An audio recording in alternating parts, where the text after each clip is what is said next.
హైదరాబాద్లో భారీ వర్షం నేపథ్యంలో వాతావరణం అనుకూలించకపోవడంతో ఢిల్లీ నుంచి వస్తున్న సీఎం రేవంత్ రెడ్డి విమానం బెంగళూరుకు మళ్లించారు. సో శంషాబాద్లో ల్యాండింగ్ అయితే ఏటీసీ పర్మిషన్ ఇవ్వని పరిస్థితి కనిపిస్తోంది. దీనికి సంబంధించి పూర్తి డీటెయిల్స్ మా కరెస్పాండెంట్ నరసింహరావు అందిస్తారు. నరసింహరావు.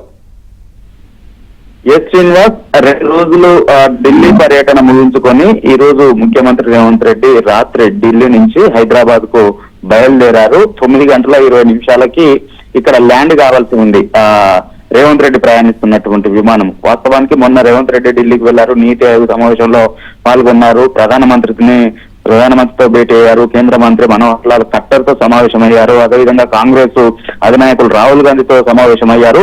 వరుస సమావేశాలతో బిజీగా గడిపి 2 రోజుల పర్యటన ముగించుకొని ఈ రోజు రాత్రి ఇండిగో 6E717 ఇండిగో విమానంలో బయలుదేరారు. 9:20 ఇక్కడ దిగాల్సినటువంటి సమయంలోనే పెద్ద ఎత్తున హైదరాబాద్ లో ఈ రోజు సాయంత్రం నుంచి ఇటు శంషాబాద్ ఎయిర్పోర్ట్ ప్రాంతమే కాదు హైదరాబాద్ అంతా కూడా పెద్ద ఎత్తున ఉరుములు మెరుపుతో కూడినటువంటి వర్షం వస్తా ఉంది. సో ఈ నేపథ్యంలో ఈ విమానం ల్యాండింగ్ కి ఏటీసీ అనుమతి ఇవ్వలేదు.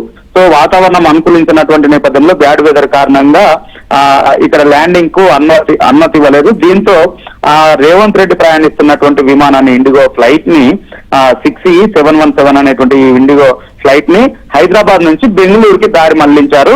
సో ప్రస్తుతము విమానము బెంగళూరుకి డైవర్ట్ అయింది. బెంగళూరులో మరి కాసేపట్లోనే ఈ విమానము రేవంత్ రెడ్డి ప్రయాణిస్తున్నటువంటి విమానము ల్యాండ్ కాబోతా ఉంది.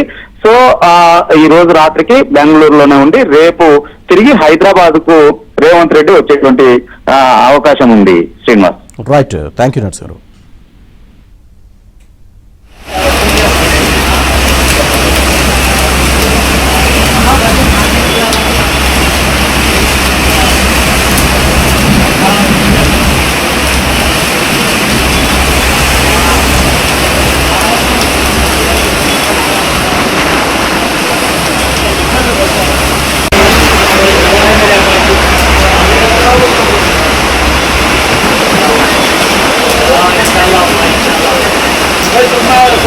Dharma